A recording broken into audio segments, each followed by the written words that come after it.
기도하겠습니다. 사랑이 많으신 하나님 아버지, 우리 사랑하는 고영희 성도님을 우리 하나님이 복 주셔서 예수 믿게 하시고 또 이렇게 함께 신앙생활할 수 있는 은혜 주시니 감사합니다. 그 발걸음이 복이 되게 하시고 함께 신앙생활할 때에 하나님이 주신 은혜로 정말 우리의 가족이 되게 하시고 주님의 몸된 교회를 세워가는 한 지체가 될 수 있도록 은혜 베풀어 주옵소서. 하나님, 우리 사랑하는 권사님 어머님을 여의고 마음이 많이 아프겠지만 또 천국 소망 가지고 하나님 앞에 감사하며 예물 드리고 또 주님의 몸된 교회가 세워지기를 소망하며 우리 가족이 건축원금을 드렸습니다. 하나님 이 예물을 귀하게 받으시고 우리 권사님 위로받게 하시고 하늘에 소망 갖고 살게 해 주옵소서. 이 시간 말씀 듣습니다. 말씀 가운데 함께하여 주시고 하나님이 예비하신 풍성한 은혜 주시기를 소원하며 감사하며 사랑 많으신 예수님 이름으로 기도하옵나이다. 아멘. 우리 옆에 있는 분과 인사하겠습니다. 말씀의 은혜 많이 받으세요. 말씀의 은혜 많이 받으세요. 이제 새해를 시작했는데 우리가 다시 사무엘상으로 돌아가서 이야기를 해보려고 합니다. 여러분, 우리가 지금 사무엘상의 내용 중에서 사울의 위협을 당해서 도망가는 다윗의 여정을 지금 다루고 있는데, 특별히 오늘 말씀은 다윗을 도왔다는 이유로 사울 왕이 노베에 살고 있었던 대제사장 아히멜렉과 그 다음에 그의 가족을 학살하는 내용을 다루고 있습니다.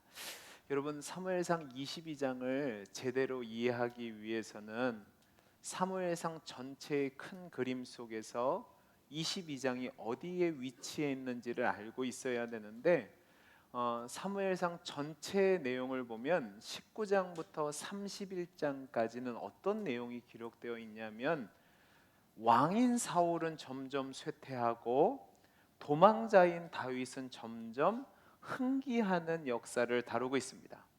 겉으로 보면 다윗은 이때 도망자의 삶을 삽니다.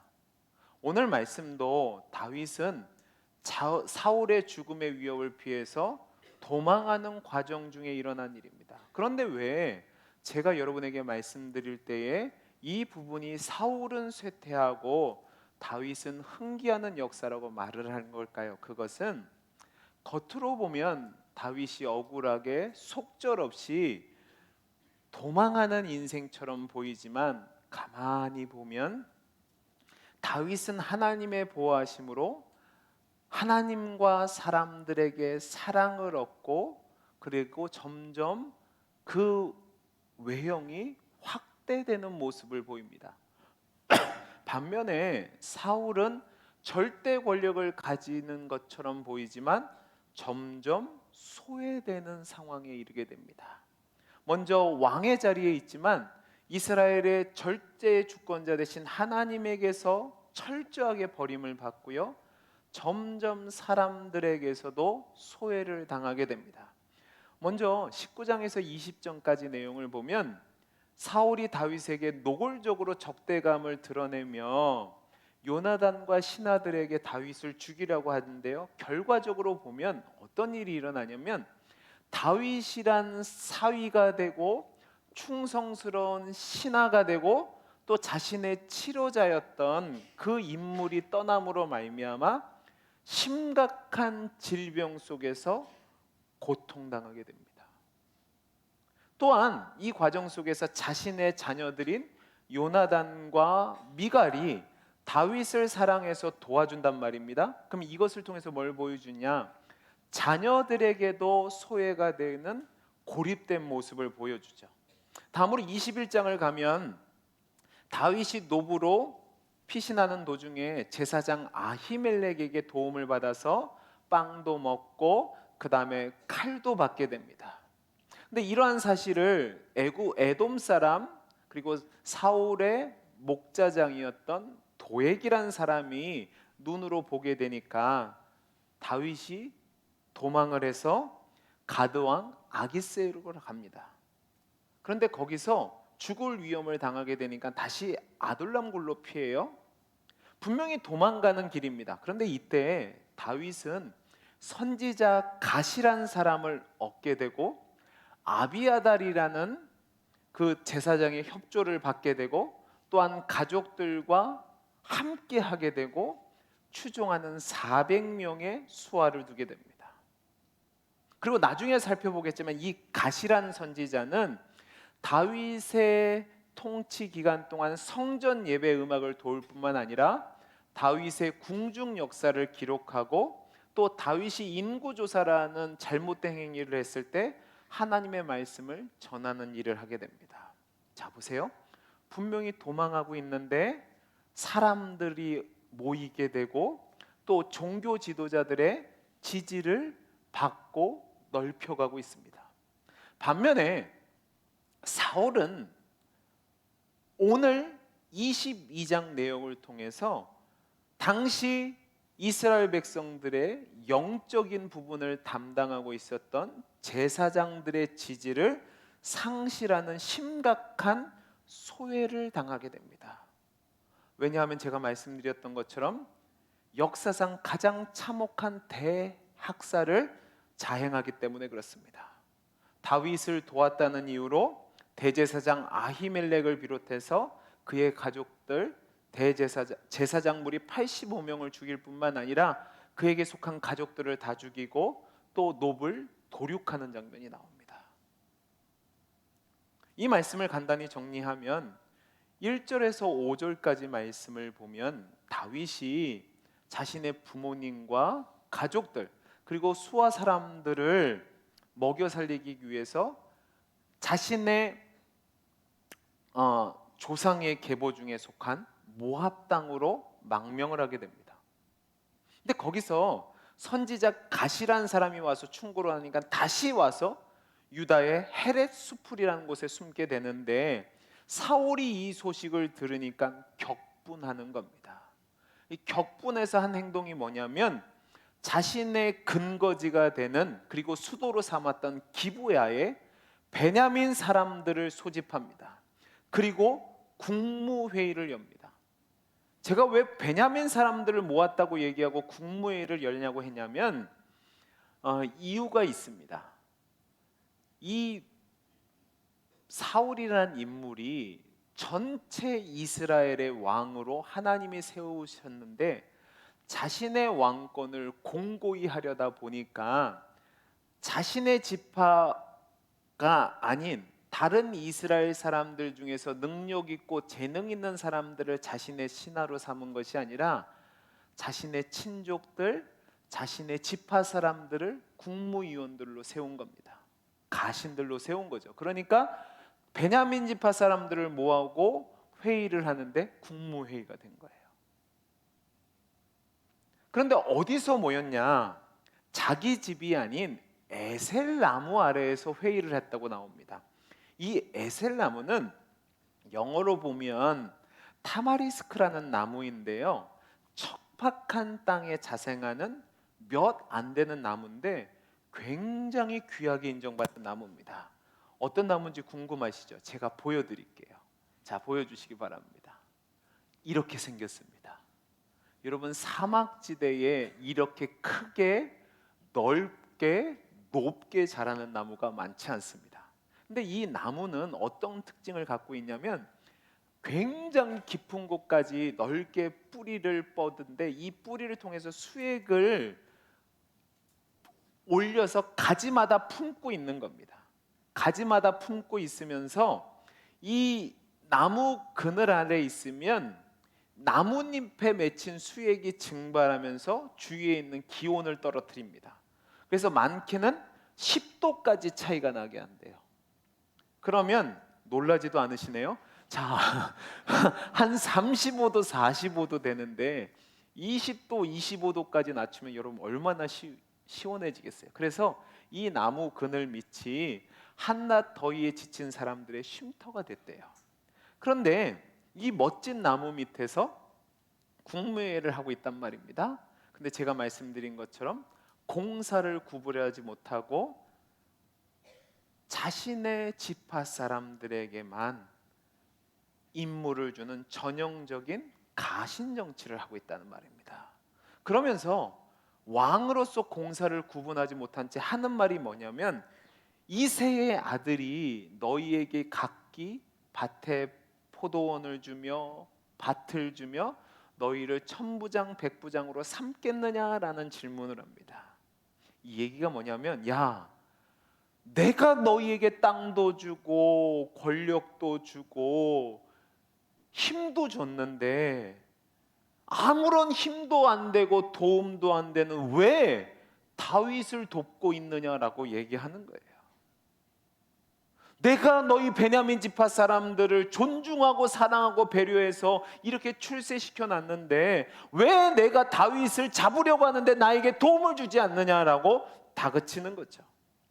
이것은 사울이 지금 다윗과의 개인적인 갈등을 개인적인 차원에서 해결하려는 것이 아니라 정치적으로 자기의 이익을 도모하기 위해서 지파 간의 갈등을 확대시켜서 혈연과 지연으로 대립을 만드는 전형적인 갈라치기를 하고 있는 겁니다.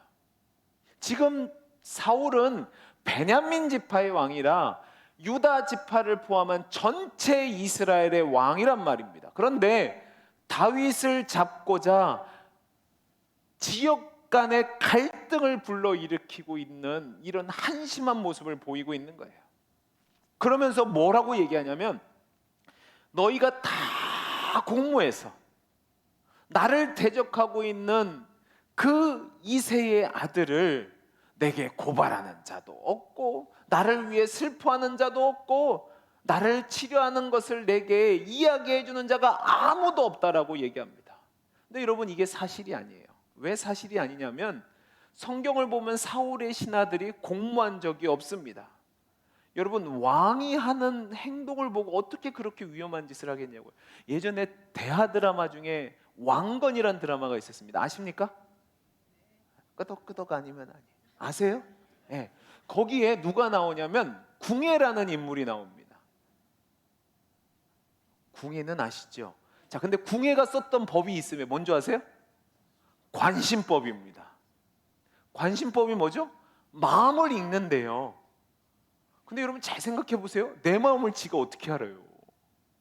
근데 그게 공포 정치를 하기 위해서 마음을 읽는다고 하고 사람을 죽였단 말입니다. 왜 그렇게 했을까요? 겁먹으라는 거죠.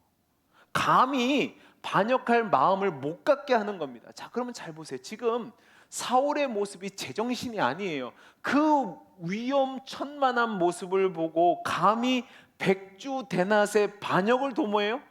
있을 수 없는 거죠. 그러니까 지금 사울은 철저하게 악령에 사로잡혀서 망상 가운데 있는 겁니다. 제정신이 아닌 상태에서 피해의식에 사로잡혀서 자기 혼자 이야기를 하고 있는 거예요. 근데 이때요, 에돔 사람 도액이라는 인간이 사단을 냅니다. 오늘 말씀 9절 10절을 보면 제가 아까 말씀드렸던 것처럼 다윗이 노베에 있는 아히멜렉을 만나 도움을 요청할 때 그 옆에 있었던 사람이에요. 아마 이 도액은 다윗이 훌륭한 장수였고 왕의 사위였고 모든 사람들의 인정을 받는 사람이었기 때문에 한 번에 보고 다윗임을 알아챘을 거예요. 그는 그 기억을 가지고 오늘 말씀을 보면, 자 보세요. 9절 10절 이렇게 얘기합니다.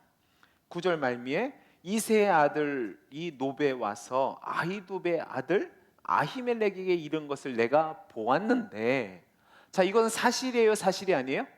사실이에요. 그런데 10절 말씀이 사실이 아니에요. 자 보세요.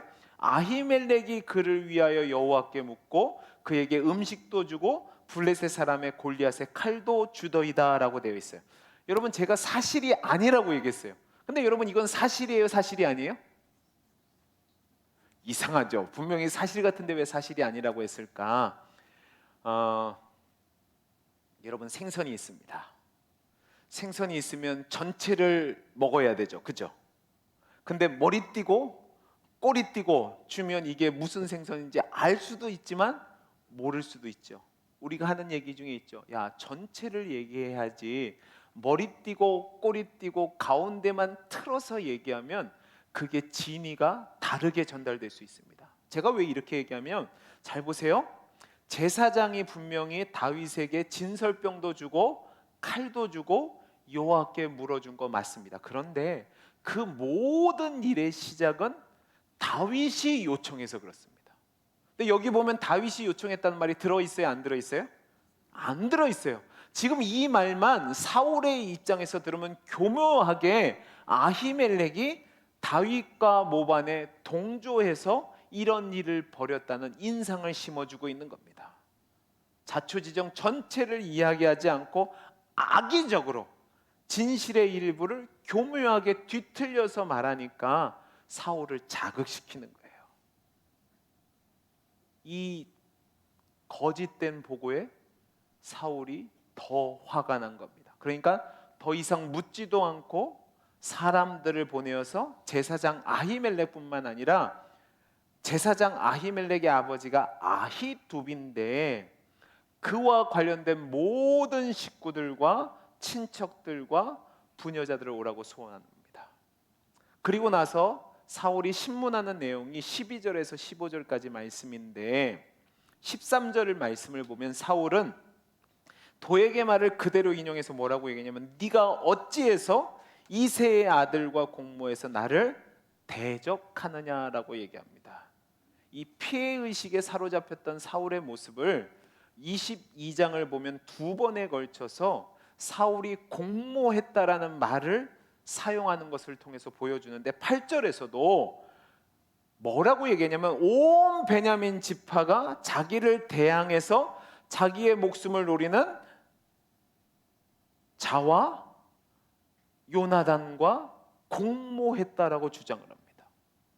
그리고 오늘 말씀에서도 13절을 보면 다윗과 공모했다라고 억지를 부리고 있습니다. 이것은 사울이 지금 주변에 있는 모든 사람들을 적으로 보고 있다는 것을 보여주는 거예요. 그러니까 하나님의 영이 떠나니까 악령의 지배 속에서 계속해서 망가져가고 몰락하고 쇠퇴하는 모습을 가지고 있다는 것을 성경이 지금 계속 우리에게 보여주는 거예요. 이에 대해서 아히멜렉이 자신의 입장을 사울의 말에 맞받아쳐서 논리적으로 변호를 하는데 네 가지를 들어서 변호를 합니다. 첫째는 뭐냐면, 다윗과 같이 충성스러운 사람이 왕의 집안에 없습니다. 두 번째는 다윗은 당신의 사위, 그러니까 당신의 가족입니다 라고 얘기하고, 세 번째는 지금 다윗은 호위대장, 그러니까 당신 가장 가까이서 군대를 지휘하는 믿을 만한 장수라는 겁니다. 그리고 네 번째는 뭐죠? 사울의 왕실에서 존귀한 자랍니다. 자, 근데 그런 자가 내게 와서 도움을 요청하는데 그것을 거절하면 오히려 잘못된 것 아닙니까? 라고 반문을 하죠. 그러니까 절대로 모반을 한 게 아니라는 겁니다. 충분히 설득력 있고 충분히 있을 수 있는 이야기죠. 근데 여러분, 오늘 본문을 보면 재밌는 게, 제가 지금 다윗이 점점 사람을 얻고 높아지고 있다고 그랬잖아요. 그죠? 어떤 거냐면, 아히멜렉은 자기를 변호하는데 자기를 변호하는 게 아니라 다윗을 변호한 것처럼 보이고 있습니다. 그러니까 이것을 통해서 지금 이 아히멜렉의 마음이 사울에게 있다는 거예요? 다윗에게 있다는 거예요? 다윗에게 있다는 걸 보여주는 거죠. 근데 문제는 사울은 이미 이성을 잃은 상태입니다. 다윗을 죽이기에 혈안이 되어 있었기 때문에 아히멜렉의 논리적이고 합당한 말이 귀에 들어오지 않아요. 오히려 제 생각에는 오늘 본문을 보면 처음부터 아히멜렉을 죽이려고 했던 것처럼 보입니다. 그래서 16절 말씀 보시겠습니까? 16절 같이 읽어보죠. 시작. 왕이 이르되 아히멜렉아 내가 반드시 죽일 것이요 너와 내 아비의 온 집도 그러하리라 네. 하고, 아예 죽이기로 뜻을 정한 겁니다. 그러니까 그 다음에 어떻게 하냐면, 호위병들에게, 좌우에 있는 호위병들에게 여호와의 제사장들을 죽이려고 하니까, 여러분, 사람들이 죽여요, 안 죽여요? 안 죽여요. 왜 안 죽이냐?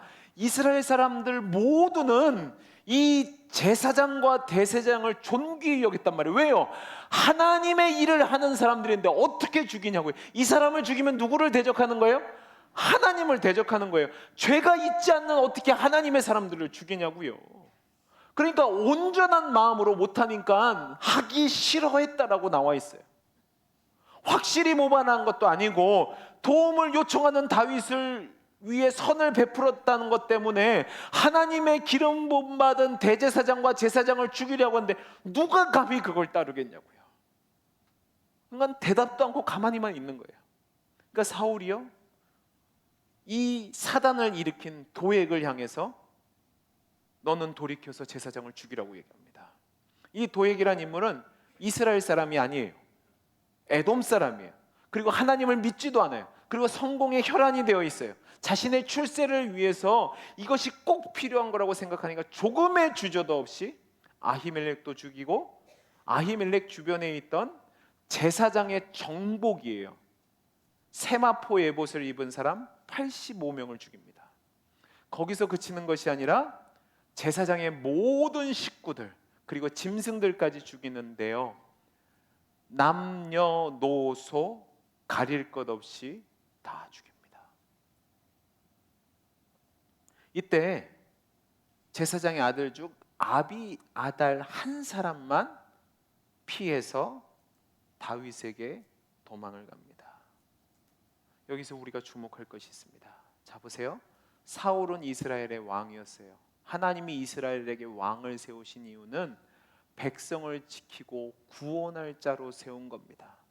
근데 하나님의 영이 떠나고 악령에 사로잡힌 사울은 이전에 하나님이 진멸하라고 보냈던 아말렉의 사람들과 가축들은 진멸하지 않았는데요, 자신이 지키고 보호해야 될 이스라엘 백성, 그것도 사울 시대의 여호와의 종교의 중심지였던 그 높 땅에서 하나님을 섬겼던 제사장들과 그의 가족들은 진멸하고 그의 가축들까지 다 학살을 가합니다. 폭군으로 변해가고 있는 거죠. 근데 중요한 것은 이 과정을 통해서 자기가 권력을 행사해서 학살하는 것처럼 보이지만 실제로는 자신과 백성들 사이를 단절시키는, 그래서 모든 백성을 잃어버리는 소외되는 자로 전락하고 있는 겁니다.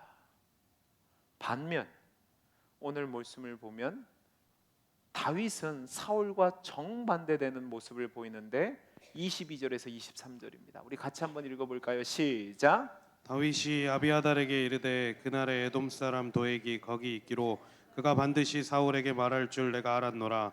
내 아버지의 집의 모든 사람 죽은 것이 나의 탓이로다. 두려워하지 말고 내게 있으라. 내 생명을 찾는 자가 내 생명도 찾는 자니 내가 나와 함께 있으면 안전하리라 하니라. 여러분, 여기서 다윗은 생명을 귀하게 여기는 지도자의 모습을 보입니다. 자신의 불찰로 부당하게 가족을 잃고 생명을 보존하기 위해 도망온 이 아비아달에 대해서 내가 책임지겠다고 얘기합니다. 그러면서 자신의 잘못을 인정합니다. 그러면서 이 제사장 아비아달을 자신의 편으로 만들어요. 곧 보게 됐지만 이 아비아달은 혼자 온 것이 아니라 에봇을 가지고 왔습니다. 이 에봇을 입은 아비아달을 통해서 이제 다윗은 하나님의 지도하심과 하나님의 도움을 얻을 수 있게 됩니다. 끝까지 무책임하게 행동하는 사울과 달리 자신의 실수를 인정하고 자신에게 온 사람을 책임지려고 하는 하나님이 세운 지도자의 모습을 보이는 거죠. 저는 이제 오늘 이 말씀을 통해서 오늘 함께 두 가지를 생각해 보려고 합니다. 첫째는 뭐냐면 지도자가 어떠해야 하는가입니다. 여러분, 지도자는 백성들에게 하나님의 뜻과 길이 무엇인지 알려주고 하나님을 섬기는 길로 인도하고 백성을 지키고 보호하는 겁니다. 그러면 그 지도자에게 있어서 가장 필요한 것은 무엇이냐면 공의와 진리와 긍휼의 마음입니다. 하나님의 영이 떠난 사울은 이 모든 것이 사라지고 자신의 권력을 지키기에 눈이 멀어서 폭군으로 바뀌고, 그러다 보니까 백성들이 괴로워지는 겁니다. 그 폭군의 폭정의 결과가 뭐냐면 비참한 사륙인 거죠.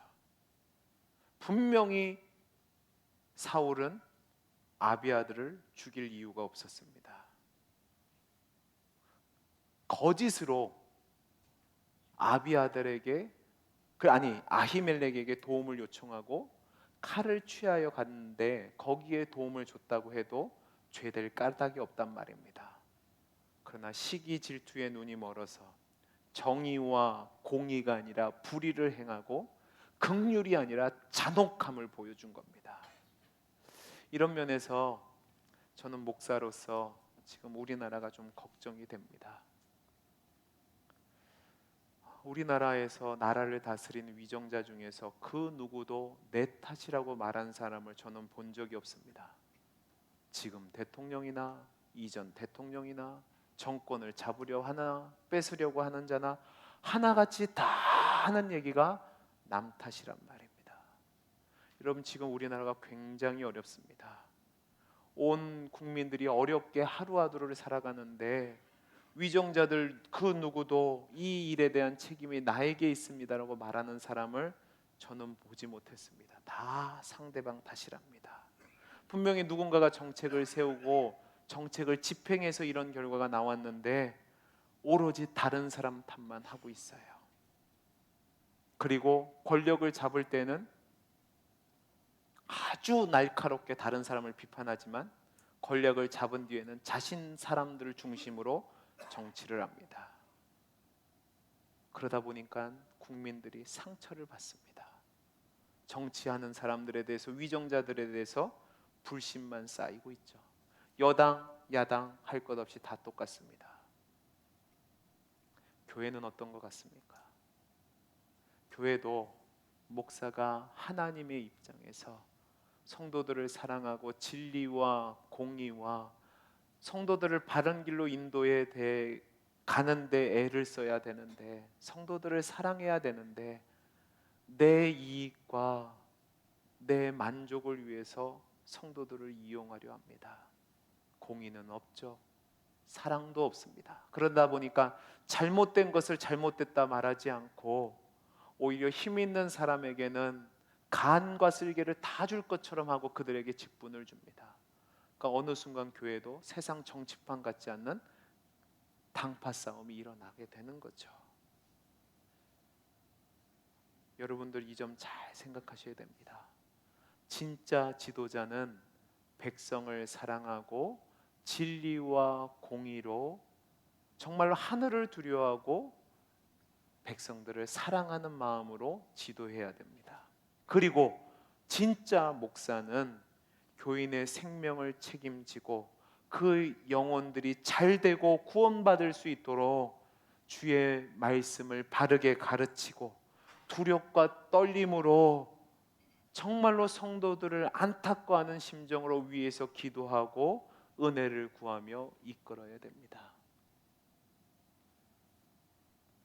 여러분이 그 지도자를 세우는데 애를 쓰셔야 됩니다. 얼마 후면 우리가 이제 총선을 합니다. 여러분이 어떤 당인지 저는 관심 없습니다. 교회에서 그런 얘기 하지 마시기 바랍니다. 그러나 여러분이 사람을 선택할 때에 같은 당이니까, 같은 동네 사람이니까, 같은 혈연이니까 묻고 따지지 않고 찍는다, 하나님 앞에서 심각한 잘못을 저지른 겁니다. 정말로 하늘을 두려워하고 그 사람들이 하나님을 두려워한다고 제가 말하지는 못하겠습니다. 그러나 진리 위에서 공의와 정의로 그리고 백성들을 사랑하는 사람들을 뽑기 위해 기도하고 애쓰셔야 됩니다. 아멘이십니까? 네. 그리고 저를 위해서도 그렇게 기도해 주셔야 됩니다. 제가 힘 있는 사람, 권력 있는 사람, 좋은 사람에게만 아부하고 거기서 목회하면 안 되죠. 그리고 여러분들 착각하지 마십시오. 제가 여러분의 잘못을 가르치지 않으면 그건 참된 목사가 아닙니다. 제 인기를 위해서 목회하는 거죠. 아닌 것은 아니라고 말할 수 있도록 여러분이 저를 위해서 기도해 주셔야 됩니다. 또 하나, 두 번째입니다. 하나님의 백성은 어떻게 해야 되냐 하는 겁니다. 여러분 오늘 말씀을 보면 아히멜렉은 죽을 위험 속에서도 진리를 얘기했습니다. 성도는 세상과 타협하는 자가 아니라 하나님의 진리에 대해서 바르게 말할 수 있어야 됩니다. 하나님을 사랑하고 백성을 사랑해야죠. 여러분 한국 기독교 역사를 보면 일제에 의해서 고통을 당할 때, 또 6.25 전쟁으로 인해서 한국이 정말로 처참한 상황 가운데 때 있을 때 끝까지 나라를 사랑하고 백성을 사랑한 마음으로 헌신했던 사람들이 기독교인들이었습니다. 그 기독교인들의 헌신과 순교와 눈물과 진리를 지킴으로 말미암아 지금 이 나라가 있다고요. 그러면 여러분들이 반드시 기억해야 될 것, 여러분들이 이 땅의 지도자들이 정말로 백성들을 갈라치기 하고 잘못된 길로 가는 자가 있다면 여러분들은 하나님 말씀에 근거해서 그 지도자를 위해서 기도해야 되고 그 지도자를 뽑아야 됩니다. 또한 여러분들이 정말로 어렵고 힘든 상황에 있다 할지라도 내 몸만 생각해서 진리와 복음에 대해서 신앙의 양심대로 행동하지 않는 모습을 보이시면 안 됩니다. 항상 하나님 편에 서서 정말로 순교할 각오를 가지고 신앙의 의리와 성도의 본분을 지켜야 됩니다. 그렇게 할 때 이 나라와 이 교회에 소망이 있습니다. 많은 사람들이 이 땅에 소망이 없다고 얘기하고 교회가 소망이 없다고 하는데 아닙니다. 저와 여러분이 정말로 바르게 서서 나라와 민족을 위해서 기도하고 바르게 진리를 따라 살아가면 거기서부터 하나님의 역사가 나타날 줄로 믿습니다. 여러분 정치인들은 원래 처음부터 저랬습니다. 그 사람들에게는 소망이 없습니다. 그러나 우리가 바르게 살고 우리가 바르게 기도하고 하나님의 역사를 소망하는 가운데 살아가면 거기서부터 하나님이 일하실 줄로 믿습니다. 이 귀한 사명을 감당하는 저와 여러분이 되기를 간절히 소원합니다. 기도하겠습니다. 사랑이 많으신 하나님 아버지,